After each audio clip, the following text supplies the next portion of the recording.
it would be helpful for you to share a little bit of your journey and your path and your passion with this group. I think they'll find some very interesting resonant points of similarity. Sure, yeah. So simply spent the first 9 years of my life in Brooklyn. Grew up right next to Park Slope. And then family moved to New Jersey. I went to school at Yale. I was a fairly bad student. I think it was interesting. I think that I found high school more challenging than college, which really frustrated me. And so I just kind of slacked off in college. I'm sure the trustees of Yale will be glad to know that, right? I saw the dean the other day. I didn't mention it to him, but yeah, my high school was hard. And so I kind of focused on making friends. And so one of my friends ended up starting a company that was in the first batch of Y Combinator called Kiko. And it was an online calendar company. It wasn't very sexy. And he ended up selling it on eBay after a year. And that was my first real experience seeing startup tech. My dad had been a programmer, so I'd always been around computers, but seeing startups, that was very new. And we sat there and we refreshed the page on eBay. In the beginning of the day, it was $50,000. By the end, it was $258,000, which for me, I was working on a political campaign making $3,000 a month. That seemed like infinite money. Now, the part that I should say is that they basically lived in a one-bedroom apartment making $1,000 a month for a year before they got that. But that kind of opened my mind a little bit to what was going on. They said they wanted to start another company, an online reality TV show, which I thought was the dumbest startup idea I've ever heard in my life. And they were going to drive across the country because they wanted to start in San Francisco. And I'd never been to San Francisco. I had just finished working as a finance director for a campaign, Kwasi and Fume's 2006 Senate campaign. And I needed a vacation. I was 23, they were 22. And so I asked them, hey, can I join you? And they said, okay. And I said, so what's the plan for the road trip? And they said, well, we're going to get on 80 and drive straight till we get to San Francisco. And that sounded horrible. So I planned a whole trip. And when we got there, it was a beautiful day in San Francisco. The Blue Angels were flying over the city. It was sunny. It was in October and looked amazing. And I was like, this is a really cool place. And then they said, well, we're not going to be here. We actually are going to crash in a basement in Mountain View, which was a lot less nice. And so basically I was there for a week while they were starting their company. I had nothing to do, so I tried to help. They had $50,000 investment from Paul Graham and YC, but they didn't know how to open a bank account, so I opened up a bank account, and I found an apartment. And at the end, as Justin was driving me to the airport, he was like, you should join this company. We want you to be a co-founder.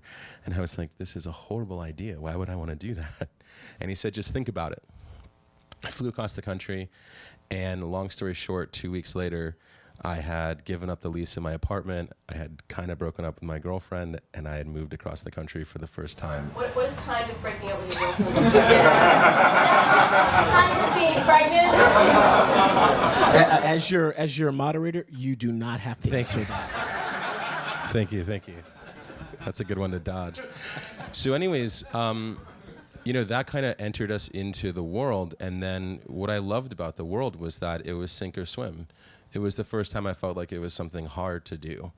And I'm lazy when things aren't hard, but I work really hard when things are. And so within 6 months, I was the CEO of Justin TV. We had recruited another co-founder, so there was 4 of us. We launched it, pivoted, and the end result was that Justin TV/Twitch, which is what it became, sold to Amazon for $1 billion, and SocialCam, yeah. It was a good day. SocialCam, which was a spinoff, sold to Autodesk for $60 million. So no more basement apartment in Mountain View. No. No. But it's San Francisco, so my apartment isn't that nice. There we go. So, accidental technologists aside, you have seen some things that work and that don't, and it led you to get involved more formally with Y Combinator. Talk a little bit about Y Combinator, what works, and where there are opportunities to scale. Yeah, so YC started 10 years ago, and basically it was a startup incubator or startup accelerator, one of the first that kind of rose from the ashes of the 2001 kind of craziness. And back then the model was so simple. The founder, Paul Graham, had sold his company to Yahoo and made a bunch of money. He wanted to angel invest, but he didn't really know how. He wanted to help companies, but he didn't really know how. And so he decided to start a program. The program was really not meant to make money. It was kind of meant to give back. And so he just wanted to be around really, really smart technical people and help them kind of go through the path that he went through. And so the first class only had 8 companies. It was in Cambridge. It wasn't even here. One of the companies was Reddit, so it kind of started off pretty good. But from that base, he basically iterated it every 6 months. New program, made it better and better and better. And I think that what ended up happening is YC became the standard because we always put tech first. We never compromised on, we never really compromised. We always just expected more out of our founders. And I participated in YC twice as a founder, and both times, it's funny, I tell companies now, when you're in a startup, you have a gun to your head.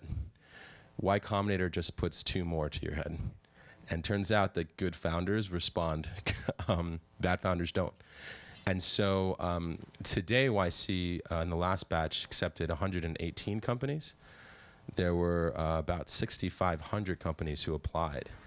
And regularly we're told that it's the best crop of companies that come out of any incubator anywhere in the world, best demo day anywhere in the world, and I believe it.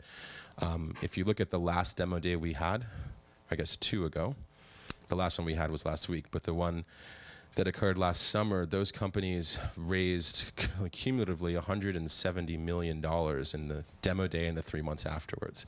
So it's basically the most impactful way to get your company started if you don't already have a network in the Valley, and a very, very significant way to get money, a good valuation, and a lot of good advice very quickly. The program's only 3 months long. I'm struck by what you said, which is that most of the entrepreneurs are accustomed to having a gun put to their head, and this just sort of accelerates it. That notion of not having a safety net is something that I think pretty much everyone in the room can relate to. For people like Christopher Williams, who've been trailblazers, the success came because failure was not an option, and always sort of creating a path. And I know that that's true for a lot of the folks in this room. Talk a little bit about what you're seeing in the way of replication of the model across the country. What I'm trying to get to is, how do we take this from being just a series of milestones regionally to much more of a national movement? That's very hard. I firmly believe that more than 50% of the black CEOs will be created in the tech world as opposed to any other world in the next 50 years. I firmly believe that San Francisco will continue to be the hub of the tech world for the next 50 years plus. I think what I want to do and what I do when I speak to people across the country is, I don't want to say to people that they should be trying to build Silicon Valley where they are, because I don't think they can. I don't think we can build New York in San Francisco. I don't think New York can build San Francisco in New York. I think what they can do is they can provide spaces where there are other startups that you can start the journey with. That's what's more important. It's not about building massive buildings or districts or yada, yada, yada. It's about having a room that people can go to where the other people in that room are doing startups. And then I think it's having a path. And most of the paths are going to end up here.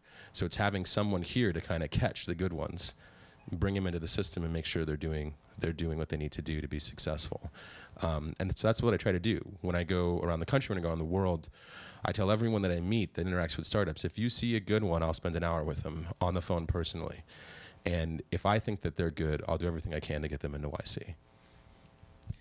Last point would love you to respond to, and then we'll open it up for some Q&A before we move into the next section. But one of the opportunities that I think we can shine a bright light on is the necessity of a stronger, more robust national ecosystem. So as that next generation of whether they're African American, Hispanic, Asian, male, female CEOs, that they ascend with a corresponding cohort of investment bankers, lawyers, consultants, so that there's a broader professional class.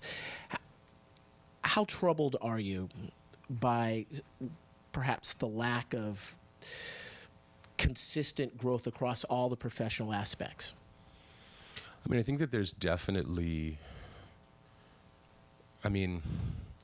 I see it here that I see many, many fewer African Americans here in the Valley starting companies.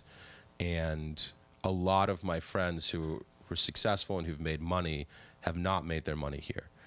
They've made their money in New York and in finance, or they've made their money in real estate, or so on and so forth. So that is really disheartening. I think that there's kind of a negative path and a positive path. On the negative path, I think that when you try to fit a square peg in a round hole here, it never works.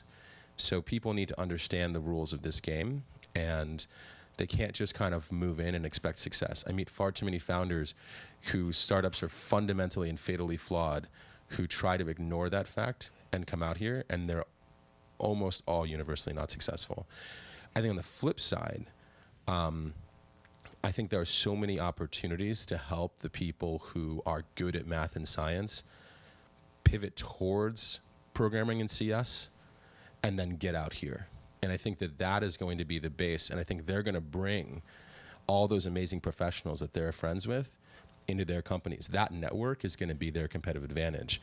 But we've got to start getting our kids leaning that way, as opposed to leaning. And I'm just talking about we talked yesterday about basketball and rapping and stuff. I'm not even talking about that. I'm talking about how do you lean a mechanical engineering kid towards CS? How do you lean a chemistry kid towards CS? If we can start leaning all of those kids towards CS, instead of working for someone else, they'll be the boss one day.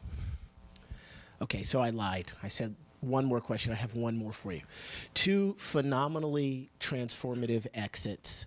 Very, very successful career. How come you're not on TV? Why don't we know about you? Why aren't you not a celebrity? That's a weird question. Well, I guess what I'm saying is, don't you feel a little bit of affirmative obligation to be a much more prominent role model? I personally recruited 5 black founders for this YC batch. I think at least one of them is going to build a $1 billion company. I think that's... Want to tell us who he or she is, No, we I can get in early? Well, you can come talk to me afterwards, actually, if you want to know that. I've already invested. Eric's already invested. And so I think the best way that I can have impact is through that. I think that I hold the keys to give anyone an amazing shot out here. And if I am, here ready to catch those good companies and then can bring them up to the next level, that's far better than being on TV. I feel like I don't want to have a wide message. I want to have a very, very narrow message to the kids who are talented, who are good, who want to do this, and just need to take the next step. And I can get them there. It's very easy for me to get them there. I know all the rules and all the people. I'm a partner at Y Combinator. I've seen companies where they come into Y Combinator with a $2 million valuation, they leave with a $20 million valuation. That is all available for those kids. So I'd much rather do that than be on TV, talking to non-founders. Point well taken. Let's open it up. And if there are questions, just raise your hand and then tell us who you are, where you're from, and have at it. Questions for Michael? Yes. Okay, perfect. Can you hear me okay? Okay, I'll just talk louder. Hi, Rodney Mayer, actually based here in the Bay Area, CEO of a small company called Proximic.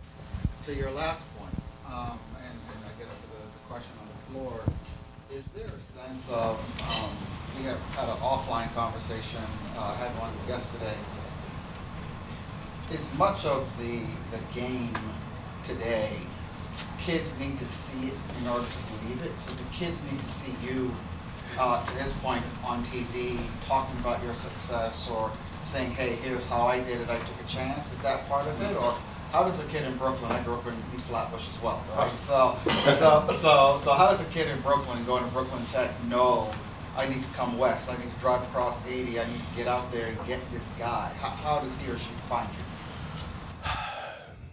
I don't know. You know what's funny is that when you want to help startups, you have to help, but you can't help them too much, right? And I think that that's why I always separate the conversation of how do we produce more black technical people who work at big companies versus people who are going to be founders. Because founders are self-starters. And so I don't think I'm that hard to find. I don't think Y Combinator is that hard to find. And I think the people who are motivated will find me. And I think that the more people that I help, the more that I see the word getting out. The thing that I do to make it easy is I'll get on the phone with people. If you look at my day, I spend over 50% of my time talking to companies that have not gotten into YC. Companies that honestly, I know probably won't get into YC. Because I kind of feel like if I can be accessible on that micro level, and if those people go out and say, hey, Michael helped me, he got on the phone with me and he didn't have to, the word gets out and those people talk to their friends and their friends.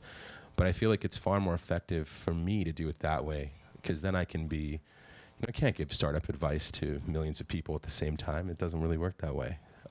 So that's how I think about it. Denmark.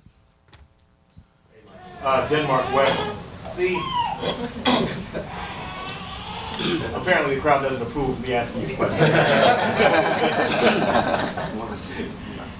Denmark West, Connectivity Capital Partners out of New York.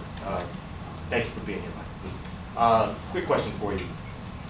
If I heard you correctly, you said that you thought that what became Justin TV was a bad idea. Yes. And yet you moved across the country to then become CEO of a bad idea that you thought was a bad idea. Yes. So that is in and of itself a great story. I'd love to understand better. But the question is, how did you conceptualize the good idea that could be out of that bad idea? Okay. So then how do I map the process from I'm going to be the CEO of a bad idea to I'm going to have one part spin out to become social cam and sell to Autodesk, and the other part become Twitch and I think it's sell that? simple, right? I think you're talking about how did I see the ride before I got on, right? You don't see what the ride looks like before you get on. So the real question is, why did you get on the ride? That's what I'm saying. Yeah. For me, it was very simple. I was working in politics. There's a campaign every 4 years. My best friend asked me to start a company with him. That happens once in a lifetime. Take that shot. If it doesn't work, campaign comes around again. Now, I gave up working on the Obama campaign. I didn't realize that campaign was coming. So you had some great options, is what you're saying. I mean, I don't know if working on the campaign would have been great. It would have been fun, but I'm not sure if it would have been like, whatever grunt work I was assigned, I don't think it would have been life transforming, but I would have felt like I was part of a bigger thing, of course. But yeah, no, I kind of always looked at it that way. I kind of always looked at like, and you have to understand, I did this when I was young, right? I mean, that's the other thing is that like talking to a 23-year-old founder, there's no risk. I went to school at Yale. I go back to reunion, it's depressing. Literally, like I thought there'd be congressmen and CEOs and all this stuff. And it's just a bunch of people who took the easy path or a bunch of people who spent their 20s trying to find themselves. And it's like the people that I know are successful spent their 20s working hard.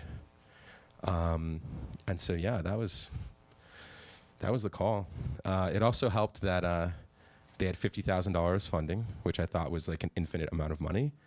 And it also helped that they had recruited our fourth co-founder to actually build the camera that Justin would wear on his head.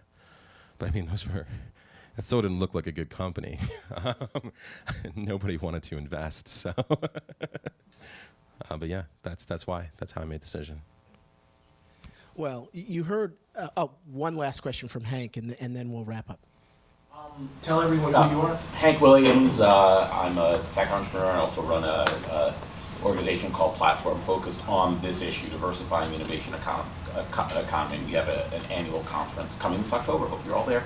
But my question, or I guess I have a challenge which I'd like you to react to, which is the idea that, well, two elements of what she said I concern me. One is the idea that, you know, I live in New York, and I know if Fred Wilson, the biggest VC in New York, were here, you know, he'd be pretty aggressively disagreeing that the only place to do this is Silicon Valley. Not to say that it may not be. You would ask him where his biggest deals were, and they're all here.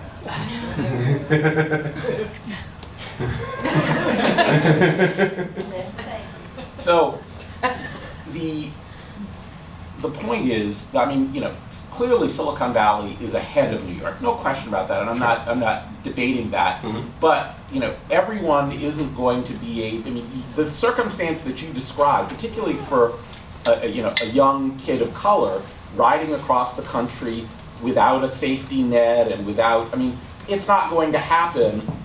That is not as accessible because we in our community don't have the sort of necessary social capital as well as just financial capital. The social capital which you had, that you had a buddy who's doing, I mean, it's a wonderful story, but I mean, for so many folks, it's not going to you know, it just can't quite play out that way. And my view is that I want to see an enormous number of people believing that they can do what you did, even if they don't have a plane ticket to Silicon Valley and a place where they can rent an apartment. Let me respond to that. So basically, we have to separate out getting access to the tech world from being a founder, right? We use the example of the MBA. Founders are like people in the MBA. It's very, very, very hard to start a company. And even if you make it 10x easier, it's still very, very hard. And this is a game where most people fail. And I think that's fundamentally different. I think that's why we can't confuse these two worlds, right? There are a lot of great jobs out here that you can make a lot of money, be very successful, that have nothing to do with being founder of a tech company. And so I think that there's other messages and other approaches that we need to take to basically start diversifying the companies out here, especially because there's so much wealth being created out here and disproportionately Black people don't have access to it. I think on the flip side, when we're telling a message about how you be a founder, we want to set a super high bar. Because if we were to tell somebody getting into the NBA was easy, we'd just be lying it to them. And I think that like there's a whole system that helps people get into the NBA, but let's be clear, the vast majority of people fail. And so I always tell that to founders in the beginning, you gotta be comfortable going down a path where the expected outcome is failure. And most people out there don't wanna take the risk to be an entrepreneur, and we need to be able to find them opportunities in tech. But like any good problem, you got to segment it out, and you got to get the right people focusing on the right parts of it. And so I just want to focus on those CEOs, because those CEOs are going to disproportionately hire Black people. And that's how I can have an impact at that other level. Maybe this is one of the reasons why I don't take my message nationally, though, right? Because it is a hard message. It's not an inspiring everyone can be a CEO message, because I don't think that's true. I mean, in the work I do, I obviously, well, perhaps I shouldn't say obviously, but I also don't believe everyone can be a CEO. But I've been doing this. I've been in the tech world for 25 years. I've started 4 companies. I know everyone in New York who is thinking about starting a company or wanting. They all come see me. Yeah. And so I know all of them, and I see the bad ideas, and I see the good ideas. More bad than good, no question about it. Sure. But I do see amazing people that are doing really cool things. And so I guess the distinction would be, I'm not quite as pessimistic about capacity, but I do think that there are still issues of access, even when the capacity and the fire and the willingness and the intellectual, There's a huge access issue. There's a massive access issue, right? The fact that there are only 8 companies with Black founders in YC is horrible. Like, I'm working on that literally every day. I think there's definitely an access issue, right? But I never want to lie to these kids. Out of 120 companies, only 3 of them are going to be significant. And that's after being weeded out of 6,500 applicants. So out of 6,500 applicants, only 3 are going to be significant. You don't know those odds, then you don't have the information you need to be successful in this game. Last question back here. Please just tell us who you are. Yeah, my name is Rich Velovsky. I'm president and COO of Gordon Food Service. This is a conversation, correct? So I can. Yes. Or a fight, I mean, So you said something that really struck me about that Silicon Valley is the hub, and other companies need to be developed elsewhere and then become the hub eventually. Yeah. And I just wanted to share that I lived that life back in 2000. We started a company, an internet startup company in Boise, Idaho.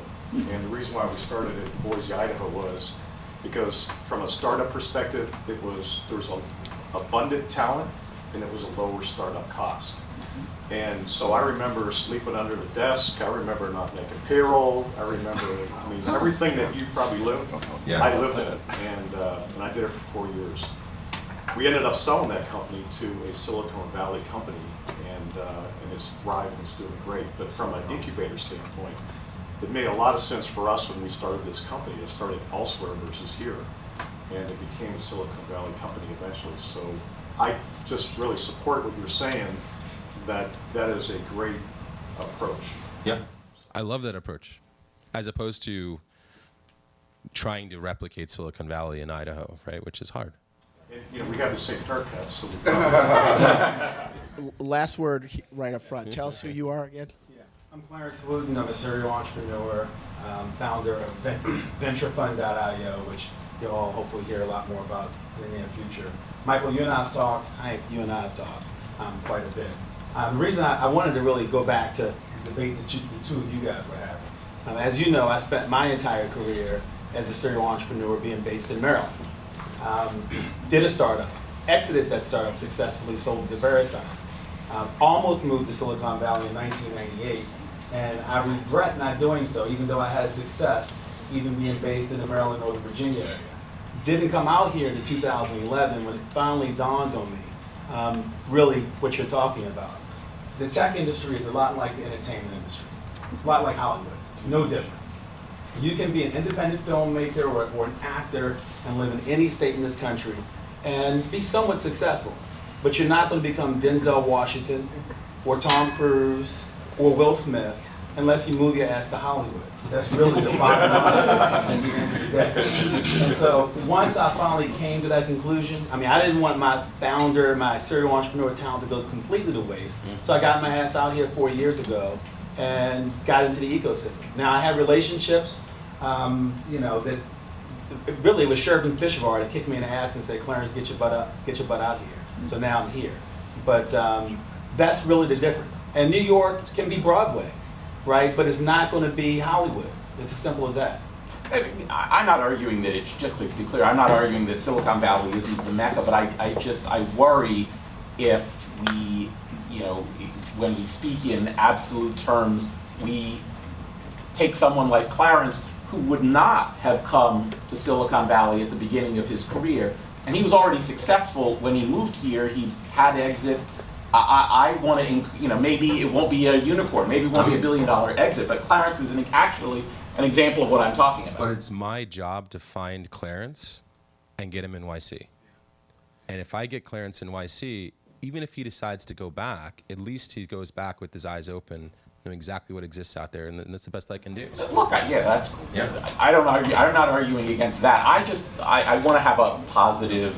Yeah. No, I'm definitely not negative. Good founders come from everywhere. I never want to say that. I just think, God, it's easier to build a company here. I think there's another analogy, and so I'm no Van Jones, but I certainly felt like he took me to church yesterday, as he did some of us at the brunch. If Van were here, I think he would kind of take it a slightly different spin and a call to action, and he would say 50 years ago, young children, teenagers of color across this country, against their parents' best wishes, felt a call to action, a call to conscience, and they got on the bus and they went down south and they fought opposition and they registered people to vote to be part of the franchise.